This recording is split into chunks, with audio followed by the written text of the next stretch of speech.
for your values and fight for your friends. Fight through this blight, find the light at the end. Through the age of the dragon, the people will talk of the day they were saved by a hero named Hawk.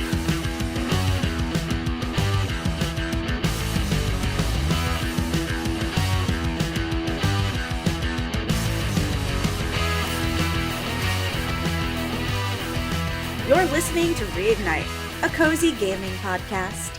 I'm Frankie. And I'm Maddie K. Stormageddon. After Orsino and Meredith have been chastised and sent away to their respective corners to think about what they've done, Hawk is free to roam the city of Kirkwall and check in on their various companions. I feel like anyone who listens to this show is going to see a giant red flag if we call this a cozy gaming podcast.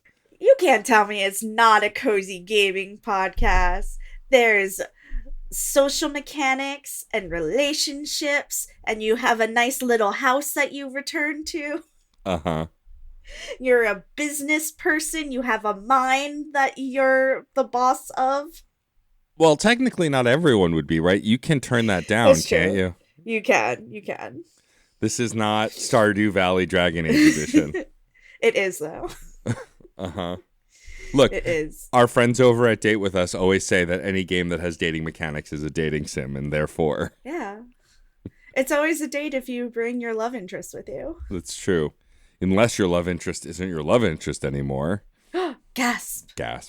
All right, let's get into it.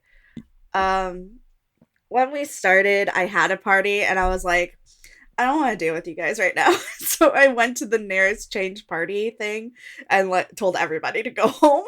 Oh, I didn't do that. But I did when the game booted up. Still have Eveline with me, and immediately went and got rid of her. And took Fenris instead. But yeah, I did have everyone to go home. I did have a party running around with me, but obviously, for what we're going to discuss today, it ultimately doesn't matter. It does make it easier though, because what I do love about this game is that if you go to a location where that party member would normally have an interaction or quest, the party member with you can click on them to enact the quest instead of going to wherever they are. Yeah. However, then it also then immediately teleports you to wherever that location would be. So say for our first one is with Varric. Varric was with me. I click on him to talk to him in the entryway. And when the conversation is over, I'm in the back room and I was like, wait, how did I get here? Wait, which way do I go to get to the front? You know, that kind of It's because Varric walked you over to his room while you were talking. Well, he didn't. He was already talking to someone when we start the conversation. I know. Semantics. Like, I'm doing my best, man. Uh-huh. All right. Let's kick it off by talking about Varric. Yeah, so when we arrive, Varric and your boyfriend, not my boyfriend, my husband. You're already having a conversation. They're going back and forth about the Black Marshes, which I thought was very funny. I did not remember this. And Varric commenting on how I can't believe you went anywhere called the Black Marsh. That sounds terrible. No matter how he's like, even if it were the Beer Marsh, no, that doesn't work. That still makes it terrible. And then Anders runs down a list of like Kitten Marsh. There's a bunch of them. And he's like, nope, none of these make it any better. It still sounds terrible. What I really appreciated about this scene from the perspective of someone who is romantically involved with Anders is it gives Anders a life outside of you. Mm-hmm. Because if you choose to say, what was Anders doing here? Varric's like, oh, Anders comes here all the time to play cards with Isabella. Like, I buy him a drink. You know, we're always hanging out. And that made me really happy. Because, you know, when you love somebody, you want them to have their own life outside of you. Like, you want them to be fulfilled. You know, I don't want someone I love to, like, sit at home waiting for me to come home all the time. Like, that's just not how I live my life or my relationships. Right. And how most people probably don't live their life or their relationship. Hopefully. Yeah, no, and I mean, even as a friend of Anders, it's nice to see him getting out of the clinic because he does seem kind of bottled up most of the time. This is also the scene that feels most like Dragon Age 1 Anders to me. Like, just being a goof, just kind of being silly and ridiculous and having stupid conversations. I really liked it. And I also love this little note, like, about Varric and his character is like, yeah, he comes here all the time and drinks, and I put him on my tab. Like, that way there's no paper trail to the mage drinking at the bar. Like, that's huge. It's such a small line, but it means so much. Yeah, it shows how, like, Varric takes care of his friends. Yes. And we know that Varric takes care of his friends. We see it in little ways all the time. Like, he's always keeping an eye out for Meryl. He's always trying to make sure that nobody is snooping around Fenris's mansion. He's making sure nobody goes anywhere near the clinic. Like, he is on top of it. So when we finally get to talk about it, I feel like this conversation doesn't really give us a whole lot. No, it's mostly just it's literally a check-in in its truth form. You know, you ask what Varric's been up to, and Varric kind of gives you a summary of what's been happening. On the off chance that you put this game down for a long time, say 2 weeks between playthroughs, he tells you what's been happening, what the state of the city, and like basically how things are going. Throws a jab at you about being the champion, as he would. But like basically it's just kind of like a touch base. There's nothing personal to Varric that comes up here. It's mostly a state of the city moment. And as the arbiter, the self-proclaimed arbiter of the city, it makes sense that that's what this conversation would be. Yeah, he doesn't tell us anything that we don't already know. There's trouble brewing in the city. He says a line that I really like, which is the city is in love with crisis, which feels very relatable given the current state of the world and politics. Yep. Because it feels like our world is in love with crisis and there's always something happening. Yeah, I mean, in a world where outrage is powerful, and I think that's true of Dragon Age 2, Dragon Age 2 as well, I think that there is a lot more similarity there than is comfortable in any way, shape, or form. Let's hop down to Isabella. Yeah, so this one, Tell me what happened, bud. So Isabella is completely sloshed, basically, when you get to her, or at least seeming so, and then she sobers up pretty quickly when you start having, like, a real conversation. But basically, she feels like she's a failure. She doesn't deserve to be around you because she, like, let everyone down. And then it gives Hawke the opportunity to point out, but you came back. You did the thing you said you wouldn't. And like kind of talk her out of her tree, so to speak, you know, kind of bring her back. And you can comment towards the end of the conversation about, you know, that it's okay, basically giving one of two responses, leaning towards, well, you're always still welcome in my squad. But the options are, you know, like straighten up, get your shit together, you're better than this. Or I thought you were my friend. And that's it. Those are the options. And so I said, you know, but what about as a friend? And she's like, yeah, you're right, you know, and kind of comes around. But there was no relationship related option, which I don't know if standard or not. It's like I said, even though I romanced Isabella my first time playing through this game, don't really remember it. So there may still be more, or based on choices that I've possibly made in the past, may have sent me down a route where the relationship doesn't last. It's hard to say. Well, we'll see what happens. There may be other scenes that occur that advance your relationship. Right. I had a similar conversation. She is at first annoyed that Hawke is checking up on her. I chose to be like, I'm not checking up on you. I'm here for the terrible whiskey. Yeah, I basically went, you're better than this place. Why do you keep coming here? I don't think that's a thing that Isabella would want to hear. No, not at all. Yeah, she talks about how, like, you're a bad influence on her because she should have kept running and she did something stupid by coming back and everything would be resolved if she had just done what she had always done. And, you know, like you, I said, like, you did the right thing and that's hard and it sucks, but, you know, I couldn't have done anything without you. And she pushes back against that. She's like, you would have. Like, you didn't actually need me.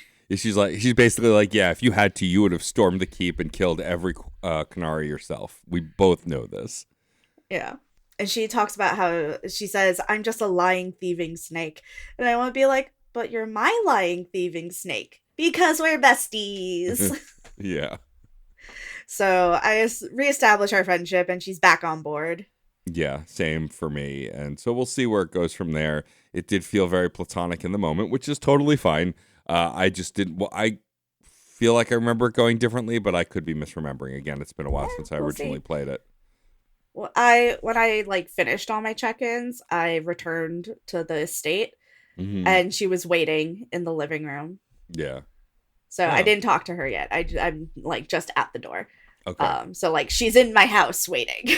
Okay. So maybe she's in my house. So maybe she'll be waiting for you. Yeah. Let's talk about everyone's least favorite companion right now, Aveline. Yeah, this one, I wrote that I didn't like the options, and it's not because, like, typically when I don't like the choices, this felt too pally for how I was feeling in the moment. Like, you know, you can make a comment about Donnig and how you didn't talk about your 2-week trip with him, and she's like, you're right, I did not. Which, in the, like, isolated from everything that's happened recently, is a fun little moment, and had it happened maybe 6 missions ago, I would have found it more entertaining. But mostly it's casual conversation about the guard and taking care of the town, and you don't have any option to throw back at her what happened during the Qunari invasion. Like, there is no conversation there at all. So one thing that we have to remember is that this is 3 years later. Yeah, that's true. But that doesn't mean that 3 years pass and suddenly we're besties with Aveline again. Yeah, I think that, like, it makes sense for the kind of character that Hawke is, no matter how you play them, that they are always thinking of the big picture and knows the use of Aveline, but it still felt too buddy-buddy for my liking. Yeah, I wish that there had been an option to take a cooler tone with her. Correct. You know, just like the 3 choices that you always get with Hawke conversations, and like the evil one, for lack of a better term, the like mean one. The aggressive one. Yeah. There should have been an option there to like kind of throw back, or the snarky one even, like to throw back in her face, like, oh, we're actually protecting the city now, or hey, well, at least there's no Qunari, like some one-off comment that would have made it feel more natural, but that doesn't exist here. Like, for me, this was a nothing conversation. I got nothing out of it. I didn't even get any like sense that that there was any character development or growth in those 3 years. Yeah. Because as we walk in, Aveline's giving out the rota, and everybody already knows what they're supposed to do. They're such a well-oiled machine. And it's meant to seem impressive and to show you just how far Aveline has come with this guard and how she's shaped them into like a perfect force. It made me sick. Yeah, I don't buy it, and I don't care for it. I was like, I kind of hate this. Though I will say I did like the cheeky little emphasis Donnig placed on Captain.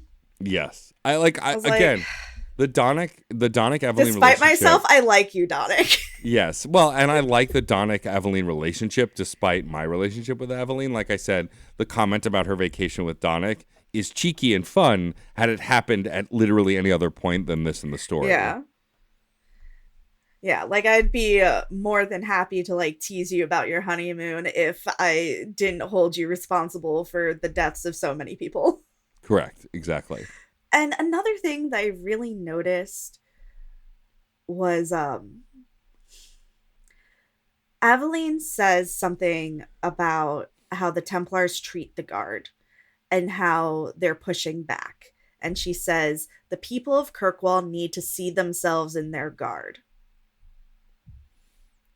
And I think that's really interesting because it suddenly clicked for me. I'm kind of really embarrassed about this. I'm really embarrassed that it took me this long to finally have the thought, hey, when's the last time I saw a person of color in Kirkwall? Yeah. Because I was thinking about the guard and like all the people that were standing in front of Aveline. I was like, they were all white. Yep. Are there any people of color in Kirkwall? And I don't think there's any. I can't think of a single one. Nope. Like, Isabella is kind of the closest because she's brown. Yeah, but it's not the same. And like I would classify, like if I were to draw a real world parallel to the Rivaini culture, I'd go like Mediterranean, which yeah, it like it's kind of a stretch, but I will happily listen to any Isabel as a person of color discourse anyone has out there, because I can buy it. Yeah, I think this is something we have talked about before, but it hasn't come up in a while if we haven't mentioned it at all.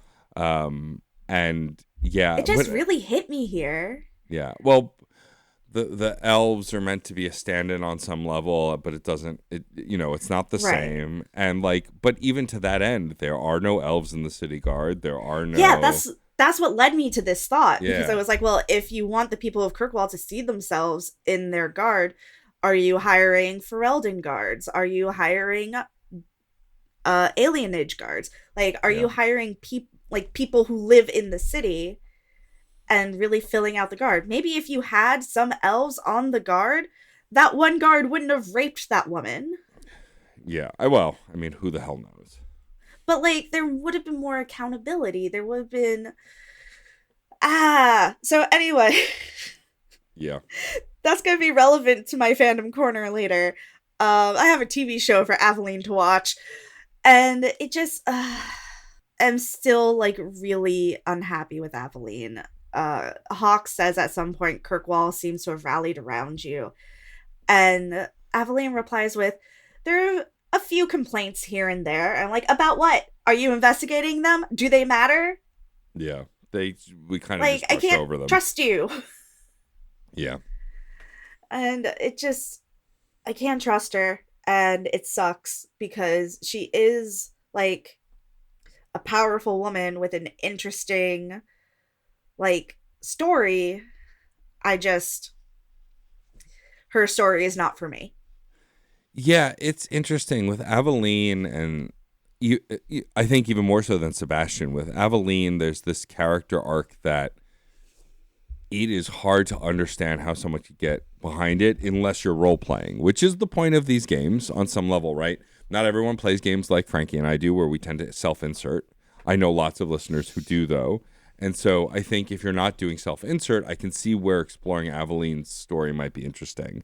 But as a self-insert character and trying to relate to her as I would relate to this kind of person in real life, it is much harder. And it gets harder with every moment of this in a way that I feel like even in all of the Mass Effect games, we didn't really have a character like this. Ashley is the closest to being this polarizing, but even still, Ashley, I feel like, makes huge strides in ways that Aveline has not. And so, and Ashley also has 3 games to do it. I think also with Ashley, like, I found a thing to relate to in her. Right. And a reason to hope for change for her. And we do see it a little bit, not as much as we would have liked. She works well with the Solarian STG squad. Right. She makes strides in her career in the Alliance Navy. She like fits in with the squad, and she fits better with them than she did in the first game by the time we get to the third.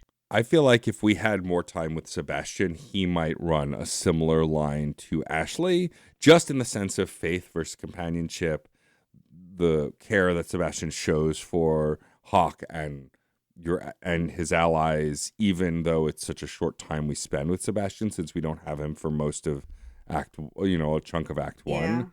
And so I think that there's more of a similar line there as with Aveline. This is something core to her job, just something very different that makes her, I think, stand apart than someone like Ashley does. Sebastian isn't next on our list, but we have mentioned him a few times, so you just want to jump ahead to him?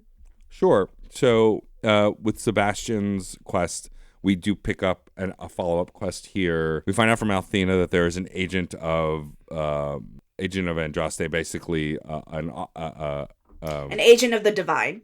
An agent of the Divine, thank you. Andraste is like their Jesus. The god, the actual god, yeah. there's but there's an agent No, of the the divine. maker is the god.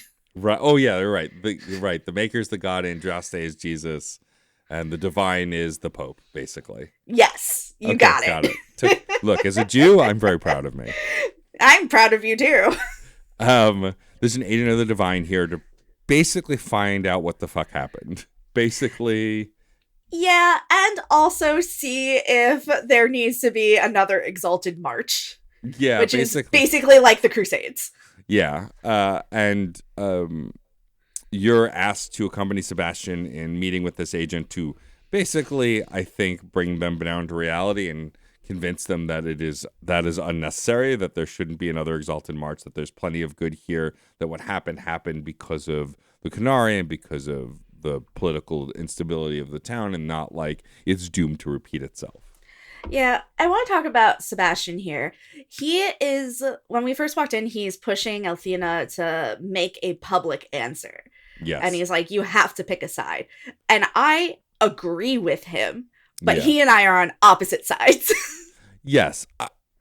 It's an interesting kind of complicated, because while he's obviously pushing for her to side with the against the mages, at least he is convicted to push her to make a decision. And I think Sebastian, even if Althena made the decision he didn't agree with, he'd still want her to make it. He just wants her to stand up for the Chantry and pick a side and take a leadership, a more forward presenting role. And she doesn't want that. She wants to stay out of that and let it take its natural course, whatever that means. Right. I think Althena is concerned with the Chantry making itself too much of a leading power. Right. Like, she doesn't want to step forward and have people be like, oh, well, we should turn to the Chantry in our time of need. And for her, it's like, in your spiritual time of need, do not turn to me for leadership. And I think that's what she's worried about happening if she steps between Orsino and Meredith, which I can understand. But Meredith is essentially the sword arm for the Chantry, and the sword arm is going berserk. She needs to rein it in. Yeah. And like she shows at the very beginning, at the end of our last episode, she shows that she can rein them in. She has influence. And Sebastian's frustration here is that she won't use it. Like, of course, Sebastian is on the opposite side of me, the mage, Hawk, which is even more frustrating, as I have a personal stake in that. But I think it's at least admirable that Sebastian is pushing for that certainty. He has the convictions of his principles. Yeah. Like, he stands up for what he believes in. And I do admire that. I do appreciate it. Just unfortunately, what he believes in is that mages should be controlled. Yeah. And I'm like, I don't like that. Yeah. I don't like that, man. Yeah. I kind of disagree. Yeah. Just a little bit. And if there was any way to kind of sway him one way or the other, then I think I would appreciate his character more. Yeah. To just at least like bring him towards neutrality. Yeah. But he's just all in. And I think part of what his struggle is and why he kind of pushes Althena is because he personally has access to an amount of power, and he is hesitant to exercise it because he does not feel that it makes him a good Andrastian if he does. Right. So Althena, being a person of power approved by Andraste, so to speak, like, she should be able to exercise her power. So I think he's having this kind of internal struggle about, like, when is it appropriate to use power or to seize power that you have some kind of right to. Yes, he is an interestingly written character in the sense that a character like him, with his perspective, would typically be all in on power and using whatever power he has. He is reticent, which I think is what makes him fascinating, that he's not just fire and brimstone, I have this power, let me use it to get what I want, which is what someone in his shoes normally would. I think the fact that he takes the time to really think about whether his desire to come into his power in Starkhaven, whether it comes from a place of greed or if it's coming from a place of justice, of seeking justice for his family and taking care of the people of Starkhaven. I think the self-reflection makes him worthy of stepping into that role. Right. Because he doesn't just grab it. He holds off and he does self-reflection and meditation, and he does a lot of thinking about it. Yeah, it's why I think he's a more redeemable character than Aveline is at this point, because of he's more complex, at least, right? I don't agree with his views, but I do respect the way he takes his time to contemplate, think, and dwell on the stuff that's important, whereas Aveline seems to go off half-cocked, just doing what she thinks is best for the city without exploring the complaints and other issues that are coming up as a result. That's all. That's why I kept comparing them, because I think they're both characters whose views I don't agree with, but one of them at least has my respect for how they handle and process what they're dealing with. Yeah, I think if we had more time with Sebastian, we might be able to justify a story arc where we pull him away from the dogmatic view of the church. Yes. And realize, like, hey, mages are not monolithic. They're all different. Like, not all of them are going to become abominations. Not all of them, like, are what you have been told your entire life. Yeah, basically. And that the fact that we can't pull him or at least show him a different side of his views is a little frustrating. Agreed. Because it basically sets him up as like, hello, here is your racist or here is your homophobe, and you just get to deal with him like that the entire game. Basically, yes. Whereas like Fenris definitely has his feelings about magic, but you can kind of, when I say manipulate, I don't mean it in a abusive way. I mean it in a tactical storytelling way. Like, you can manipulate those feelings through your actions and through your words. Yeah. So his feelings about mages will change as you show him that there's a reason to change. Right. And on a meta level, it is the difference between a character ingrained in the entire narrative of the game and a character who's DLC, right? Like, that also is part of this. And so there is, in fact, that. Yes. But anyway, why don't we move on to back to the middle of our list and talk about Meryl. I love Varric and Meryl's relationship so much. They're so cute. They're just so sweet. It is a big brother, little sister relationship that I think is so flawlessly executed.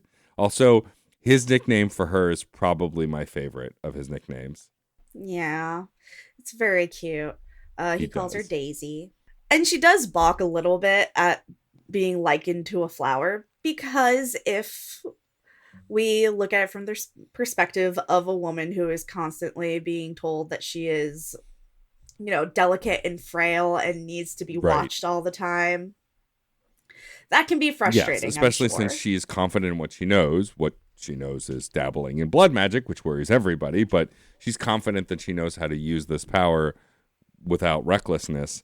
And I can understand why she'd be frustrated by Varric basically being like, hey, come on, come outside. You're going to wilt in here. You can't just be inside all the time. And she's pushing against it because of this like overwhelming need to care for her. But it comes from a good place. And ultimately, your conversation with Meryl does get her to go outside and take a walk with you and go out, which is, I think she just needs to be heard, which is what Hawke is often good at, is just listening to her. I am really worried about her, though, because she talks about how she thought she saw Tamlin when she was out in the market and how much she misses the Dalish, and she wants to see her friends and she wants to see the Keeper. But if you say to her, like, you can go visit them, like, it feels impossible to her. But I think also people who have a clear vision of what they want or need to do can sometimes put up walls that I don't want to say aren't real, because that's relative, but may appear as simply overcome to us on the outside, but to the person struggling with those walls mentally inside, can hit them a lot harder and have trouble to break through. I can completely relate to that. It's like the inverse for me is cutting off a toxic relative or a relative that just drives you crazy. Logically, you should be able to do that. This person is hurting you. But because of the situation and how they raised you or how they interacted with you, it feels impossible to do. So there's this barrier there brought on by whatever the circumstances, whatever the environment, and it's really, really hard to overcome it. Yeah, and Meryl seems very solid in her convictions of what she needs to do, what she needs to do with this mirror, how she can help the people in the world, and it can sometimes feel like a burden in a way that's insurmountable, which is why I think it's smart here that your Hawk, no matter how you slice it, tries to bring levity and tries to say, hey, well, let's not worry about that right now. Why don't we go out? Why don't we just like put this in the back of our mind for a moment, right? To find a moment of clarity, to get a moment of relaxation or escape from all of it. And Varric incites that, and then Hawk is able to follow through, which is also why they are a good team as far as friends go as well. Yeah, buddies. Excellent buddies. Checking in on my hubby.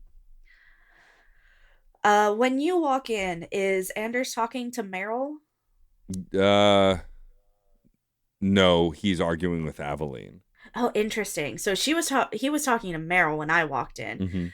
Mm-hmm. And he's very frustrated because he feels that she is careless about exposure, whereas he is kind of paranoid about it. Understandably, because the Templars have grown in power over the last 3 years, so he is even more on his toes than usual. So having his apostate friend just show up at his clinic and not, like, hiding makes him stressed, because what if she got tagged by a Templar and they followed her there? And she doesn't understand, because she never had to worry about that in the Dalish clan. So Meryl walks off very frustrated, and my conversation with him is strictly about giving him a key to the cellar to the house so that way he can escape if Templars come in. Yeah, my conversation with him was very different. So he's arguing with Aveline about a similar concept, but basically he's like, you can't just waltz right into my clinic. You're so closely related to the Templars. What if they see you? What if they just come barreling through and kill everyone here? That'll be on your head, and like really angry. And Aveline basically storms up and goes, why don't you try talking to your friend? And when I start to talk to him, is basically he's just so worried about everything coming to a head with the Templars and not being sure what to do, and me reminding him that this is a problem that we share and that I always got his back and that no matter what happens, I'll be there to help, and that he has to remember that Aveline's heart is sort of in the right place, which it's not really. Is it though? Yeah. And he's grateful, you know, and then we can commiserate basically about what it's like being a mage in this town, that to not let Aveline get to him, and that that we're going to make sure that things are okay. We're going to take care of each other. Friendship. And I do wonder if my change is not because I'm not in a relationship, but because I'm a mage. And so I can have a different conversation with him than I could have if I wasn't a mage. Yeah, it's very possible. Also, like, my conversation was about giving him a key to my house. Yes. So that's more of a romantic thing. Right, yes. And we were able to close out the conversation with like a romantic moment. Right. So I think that the difference is mainly romance driven. That's true, yeah. And lastly of our companions, we have Fenris. Yeah, we arrive and Fenris is talking to Aveline with you also, right?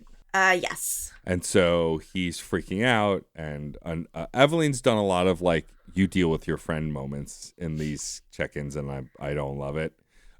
She's so annoying. Why are you snooping? But I do like this moment though. We sit down and Fenris is just cursing in Elvish, basically. Yeah, well, is it? No, I don't think it's Elvish. I think it's. Is it not Elvish? He said, I think it's Canary. Oh, you're right. It is Canary, I think. I'm like trying to remember exactly what he said. It's fine. He said something like Vanash something. I don't remember. But anyway, he was not happy. Yeah, apparently he wrote his sister and now she's here and he's not happy about it, which sounds about like Fenris. Yeah, well, because I feel for the dude, Yeah. because he is the embodiment of, it's not paranoia if someone is actually trying to kill you. Yeah, he's afraid that her arriving finally is a trap, another trap. But he also shares with us that when he wrote her, that he found out that she's not, in fact, indentured anymore. In fact, she's a tailor living on her own, taking care of herself. And though it took some convincing, she did finally come. But now all he can think about is, well, now that she finally came, is it a trap and am I going to die? Yeah, like, does Daenerys know? Everything points at him not knowing, but that convinces me that he definitely knows. Yeah, and so, yes, while if you're not paranoid, if someone is actually out to get you, when you are raving and trying to point everything back to one thing, even though nothing points back to it of your own admittance, that also does feel very much like paranoia. Yeah. So he, to his credit, instead of just trying to deal with it himself, he does ask for help. Yeah, he asks if you'll come with him to the hangman because that's where they're meeting. That way, if it's a trap, at least he'll feel better knowing that you're with him, which... Like, for Fenris, is huge for him to actually ask for help. I agree. I think it's a big deal for him to acknowledge, like, I do need someone to have my back. Whether it's a trap or not, I don't think I could do this without a friend. Yeah, which is legit. Like, having a conversation with my sister, I don't think so, man.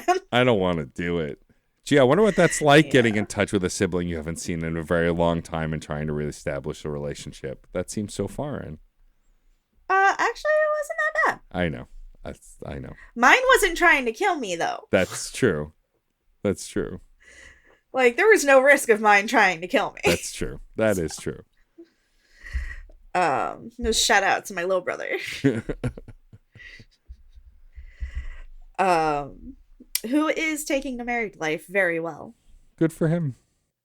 So yeah, that's all of our companions. I also did a run around Kirkwall to sell some stuff, buy some stuff. Yeah. I have to go through my inventory a little bit more and assign things and sell things and etc. etc. But overall, Hubert's still kicking. He has a mission for us, which we'll pick up at some point. Hubert.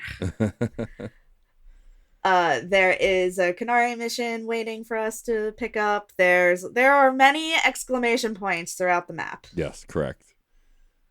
There is a lot happening. Also, I got attacked by the Carta when I left Anders' clinic. So did I. Why?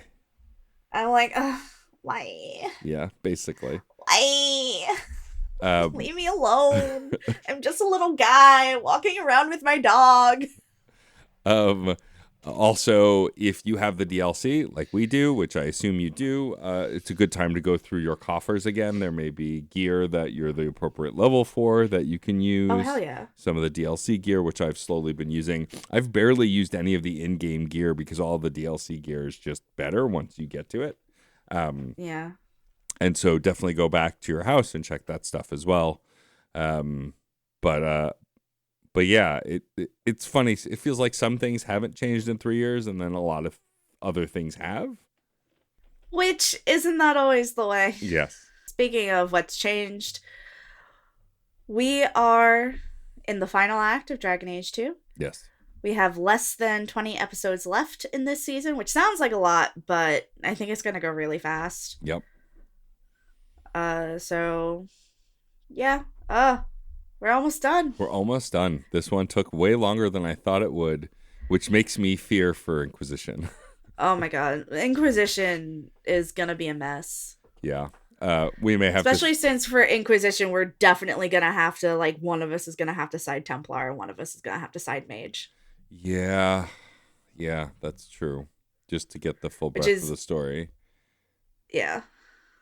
I mean, well, yeah, I guess so. I guess because you miss chunks of the story if you don't do that. Yeah. However, unlike in Dragon Age 2, I feel like the difference in Inquisition doesn't have a moral component. No, that's true. That's true.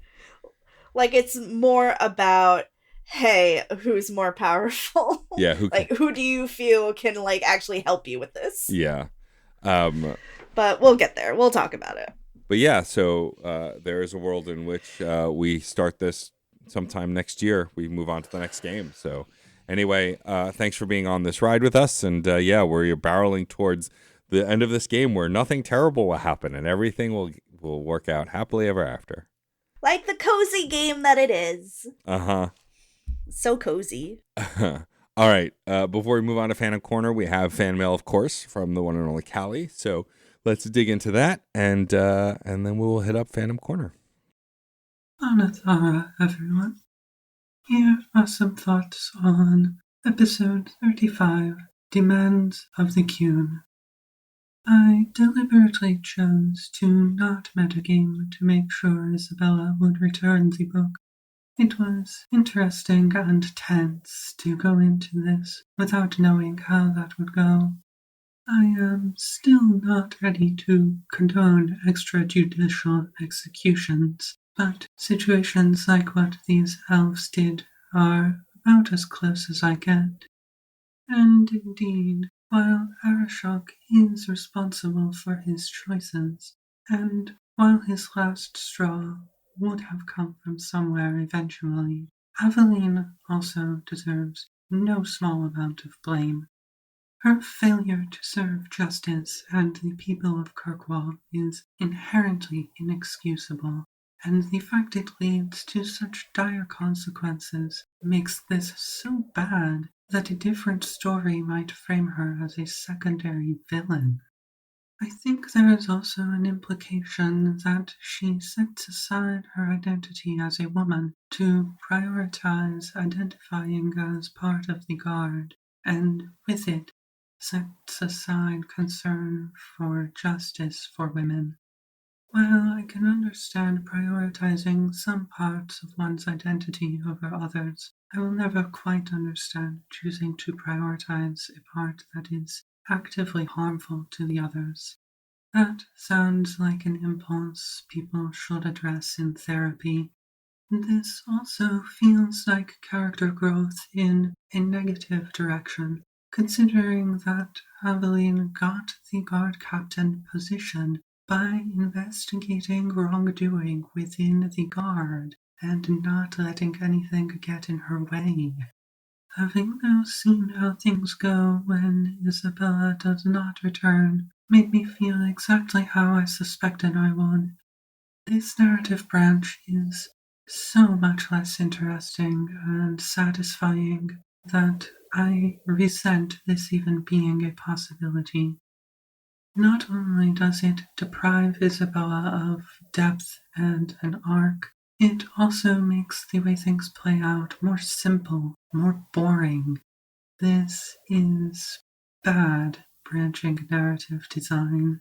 Not only is Athena maintaining the status quo and implicitly validating Meredith's coup, but the way she treats both Meredith and Orsino like misbehaving children creates a false equivalence, as though they were equally wrong and bad, and deserve to be treated the same. This is insidious. As always, many thanks to Frankie and Matt for taking the time and effort to make Reignite. And remember, all Templars are bastards, and they must be abolished. And same for the Guards. We can create a society that does not need to enforce rules with the threat of violence. Callie, as always, thank you for that message. Thank you for sharing your thoughts on our podcast and on our work and on the mission and on the quests that we go through and this game that we care about quite a bit. So always fun to hear your take, and thanks for sharing. Okay, Fandom Corner, here's what I've got for you. This is going to feel counterintuitive. Uh-huh. All right. I know we say all Templars are bastards, and they are. And so are guardsmen and women, guards people. But I love myself a crime procedural. I love myself a cop show. Mm-hmm. We know this about each other. We love high potential. Yes. We love Bones. The one that I'm bringing to you today is SWAT, featuring my man Shamar Moore, well known for portraying Derek Morgan in Criminal Minds, and portrays Daniel Hondo Harrison in SWAT. Now, the thing that I love about SWAT is that it masquerades as propaganda. Uh-huh. It's like, this is a fun cop show about cops doing cop things. And then you start watching it, and it's like, just kidding, it's actually an analysis and criticism of the LAPD. It's a fantasy world in which there are more people of color as cops, and also we talk about how difficult that is. And also we look at things like the rate of suicide amongst cops because they don't go to therapy. And maybe if cops went to therapy, there'd be fewer, like, terrible cops. And also how important it is to stand up against the racist cops and what that can do to someone's career and why it doesn't matter if it ruins someone's career because it has to be done. Anyway, watch SWAT. There's 8 seasons. I love it. In the last season, they actually did something, like, kind of cute, and that wasn't necessary, but they did it as a nod to one of the actors' heritage. Mm-hmm. One of the actors was portraying a Latino man, and he's actually Albanian. So in season 8, they gave him an opening to be like, I'm actually half Albanian. Huh. And to give him a nickname based on that. Interesting. And it was a cute moment. It was unnecessary, but it was just nice. It was like, this did nothing for the story, but I'm kind of glad that you did it. So, like, they address a lot of issues, like queerness and how it relates to the police department. And one of the main characters in the first few seasons is a bisexual Latino woman, and she enters in a polyamorous relationship at one point, and like she becomes heavily involved in caring for women who are refugees from various South American countries. And just, like, it's great. I love it. I highly recommend. Go watch SWAT. It's on Netflix. All 8 seasons. I am not going to, but I hope others do. But it's really good. I believe you. All right. Well, my fandom corner also conveniently is not a video game for once. It is a movie. I finally watched the 3rd Knives Out mystery, Wake Up Dead Man. No spoilers. None. Thank you. I mean, the biggest way to spoil it is to give away the mystery, which why would I do that? That'd be a terrible thing to do. I haven't watched it yet because I don't want to watch it by myself, and I don't know who among my friend group will actually watch it with me. That's fair. We could do a movie night over Discord and watch it together. Maybe. I will get back to you on that. Okay. Anyway, it's incredible. My favorite thing about Daniel Craig's interview leading up to this and why Benoit Blanc has long hair and a beard in this and is scraggly is because he had grown his hair out because he felt like it and asked Rian Johnson if he should keep it. And Rian Johnson was like, yeah, sure, why not? And so that's why Benoit Blanc has long hair in this film. Yeah. I am a huge Rian Johnson fan. I love the other 2 Knives Out films. I think the first is still my favorite, but I think this one is done great. I think he's a great writer and director. I love the way he shoots these mysteries. And, like, what I love about these movies is that they feel old school mystery in a way that we just don't get that often. And I mean, a killer cast as always. Josh O'Connor as the lead, Father Judd, is very good. But then you've got folks like Glenn Close and Josh Brolin and Jeremy Renner and Mila Kunis and Kerry Washington and Andrew Scott and, you know, just Thomas Hayden Church, Jeffrey Wright, like just a who's who. And then incredible character actors like Bridget Everett and Noah Segan and James Faulkner. Like, what I love about these films is they're not just a who's who of Hollywood royalty, but they're a who's who of character actors who've been working their whole lives as well. That it's a fun mix of both, that both kinds of actors get their moment, and that the cast is just firing on all cylinders, making for an entertaining film. I will admit that this one's much darker than the previous two films. It feels like there's less comedy. There still is some comedy, but it is not like how the first movie was definitely leaning more comical and over the top. There are over the top moments, but this is mostly much darker. Deals with a church in a small town. I do like how it portrays that, though again, my experience is limited with that stuff. I just think it's masterfully done. It's some of the best cinematography, I think, in the trilogy. I like that these are anthologies, that all you need to know is that Benoit Blanc is a renowned detective, but that is thrown at you basically in every film. Like, it's always someone commenting on how well known he is. You don't have to know that he's well known.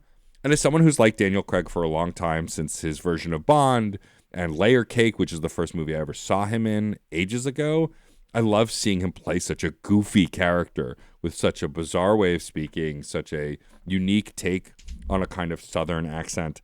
He's just so goofy in these films, even when he's at his best.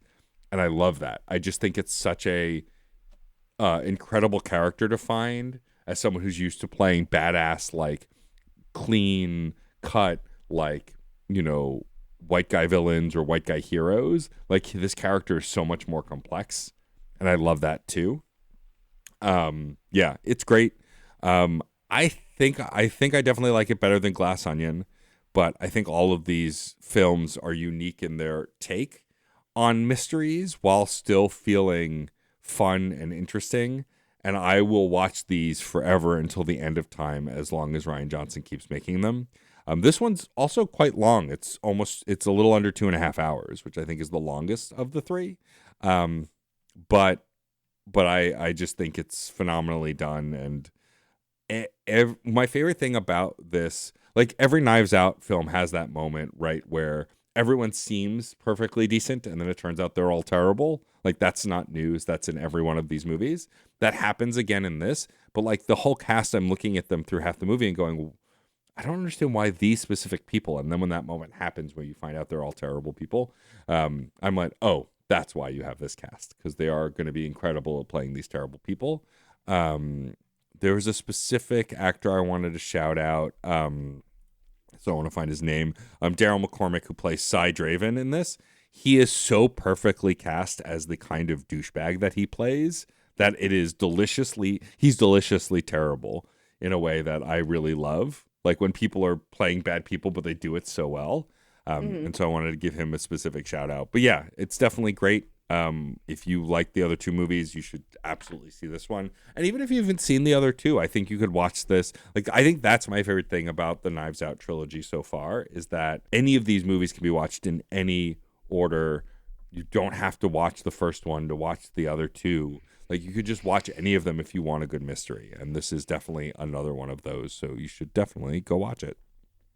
I didn't see that interview with Daniel Craig, so my assumption for the kind of scraggly Benoit Blanc look was that it was a nod to Haunting in Venice, where Poirot has kind of like lost his verve, you know?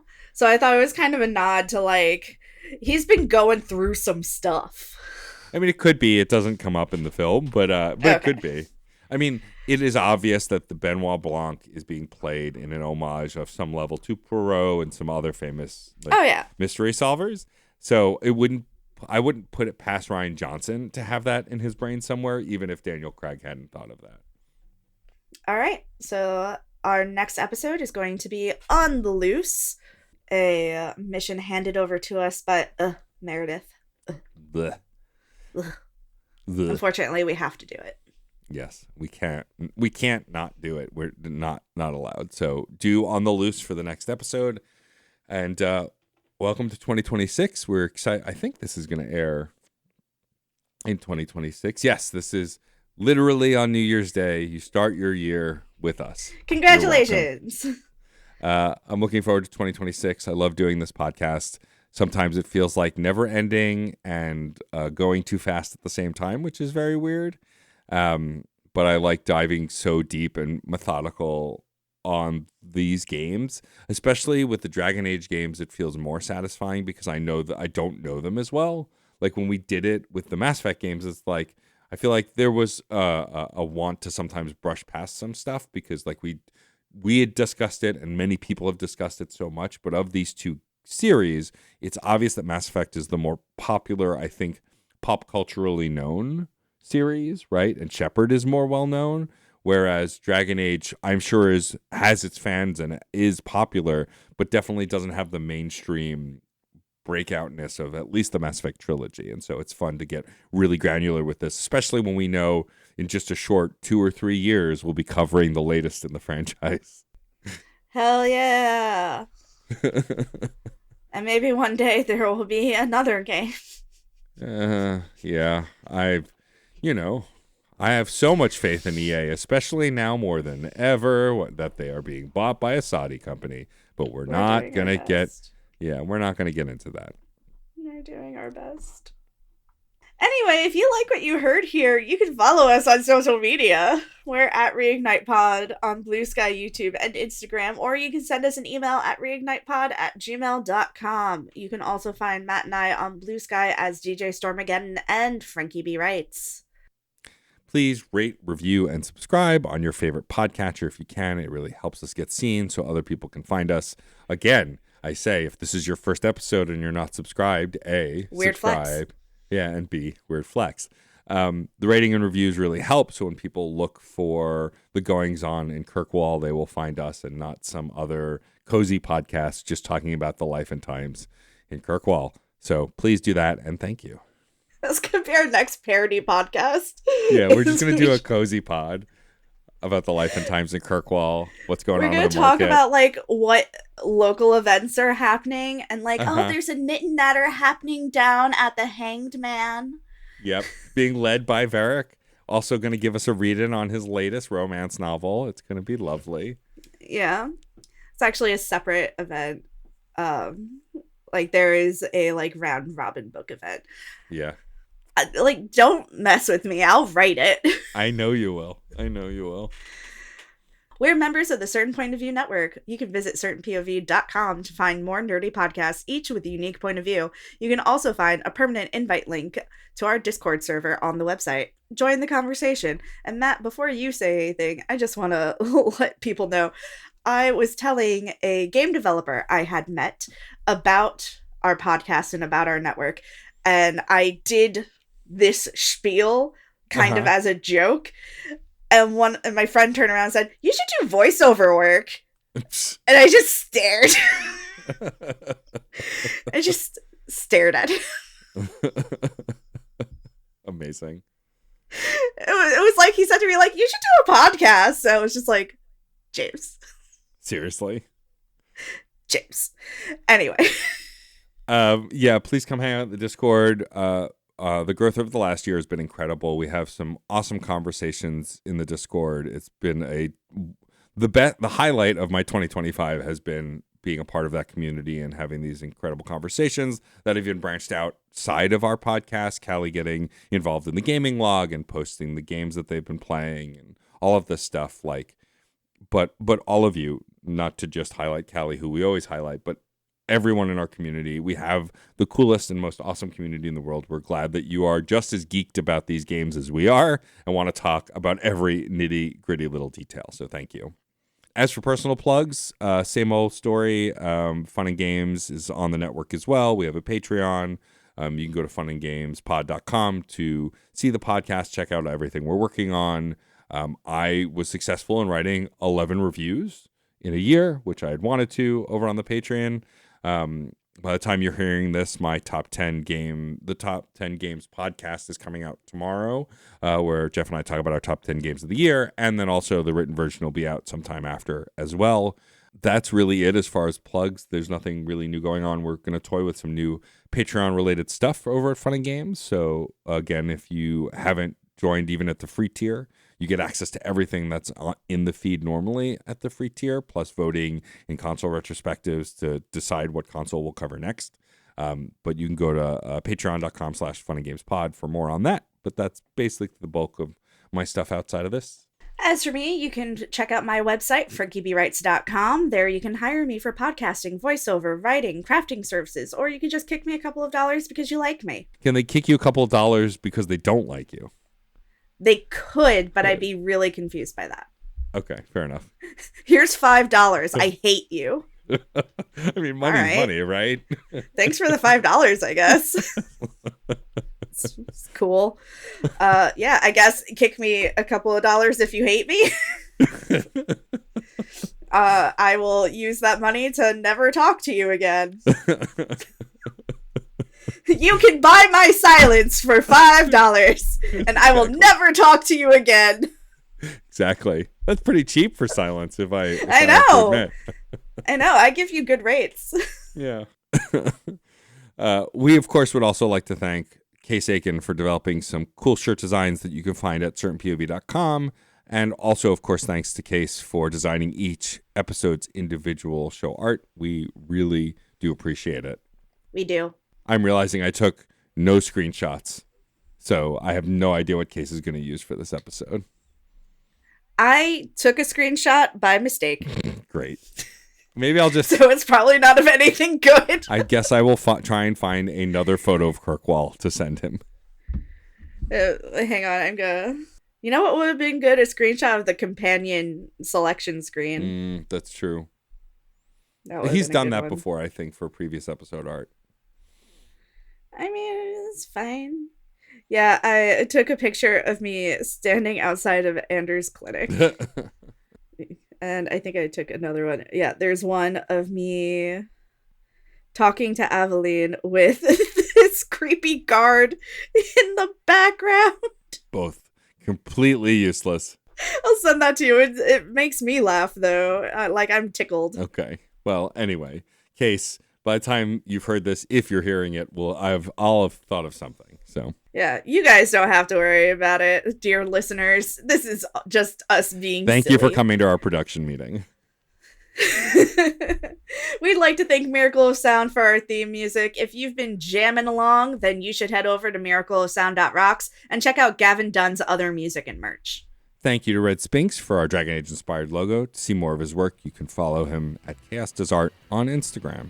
And lastly, thank you for listening. I'm Frankie. And I am Matt, a.k.a. Stormageddon. And remember, all Templars are bastards. Fight for your values and fight for your friends. Fight through this blight, find the light at the end. Through the age of the dragon, the people will talk of the day they were saved by a hero named Hawk.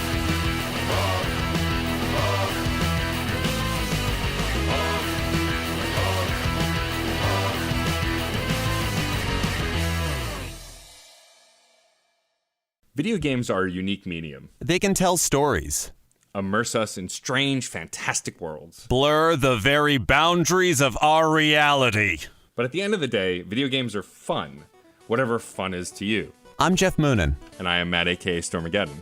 And on Fun and Games, we talk about the history, trends, and community of video games. It's a celebration of all the games we play and all the fun we find within them. And there's so many more games out there. So we hope you'll share in that conversation with us. Fun and Games podcast with Matt and Jeff.